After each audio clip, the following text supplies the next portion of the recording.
నమస్కారం భక్తులారా, భక్తి క్రోనికల్ ఛానల్ కి స్వాగతం. ఈరోజు ఏకాదశి మహిమ గురించి ఈ వీడియోలో తెలుసుకుందాం. ఒకప్పుడు అంబరీష మహారాజు అనే ఒక గొప్ప విష్ణు భక్తుడు ఉండేవాడు.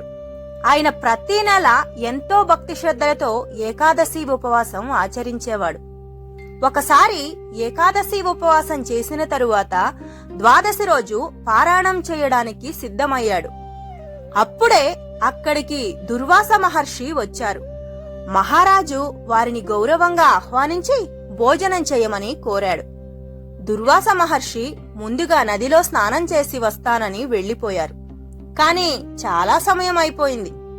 ఇంతలో ద్వాదశి పారాయణం చేసే సమయం ముగియబోతుంది. ధర్మాన్ని కాపాడడానికి అంబరీష మహారాజు ఒక తులసి ఆకులు కలిపిన నీళ్లు మాత్రమే తాగాడు. అది చూసిన దుర్వాస మహర్షి చాలా కోపగించుకున్నాడు. అతను తన తపస్సు శక్తితో ఒక భయంకరమైన రాక్షసుడిని సృష్టించాడు. ఆ రాక్షసుడు అంబరీష మహారాజుపై దాడి చేయబోతుండగా అప్పుడే శ్రీ మహావిష్ణువు సుదర్శన చక్రం ప్రత్యక్షమైంది. సుదర్శన చక్రం ఆ రాక్షసుణ్ణి వెంటనే నాశనం చేసింది. ఆ తరువాత దుర్వాస మహర్షిని కూడా వెంటాడడం ప్రారంభించింది. భయపడిన దుర్వాస మహర్షి లోకమంతా తిరిగి చివరికి అంబరీష మహారాజు దగ్గరకు వచ్చి క్షమాపణ కోరాడు.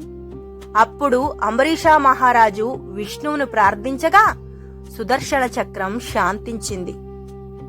అందుకే పురాణాలు చెబుతున్నాయి, ఏకాదశి ఉపవాసం ఎంతో పవిత్రమైనది. భక్తితో ఆచరిస్తే శ్రీ మహావిష్ణువు ఖచ్చితంగా కాపాడతాడు అనే నమ్మకం.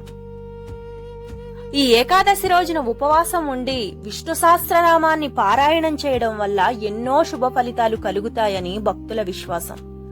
ఈ చిన్న కథ గనక మీకు నచ్చితే వీడియోని లైక్ చేయండి, షేర్ చేయండి, సబ్స్క్రైబ్ చేసుకోండి.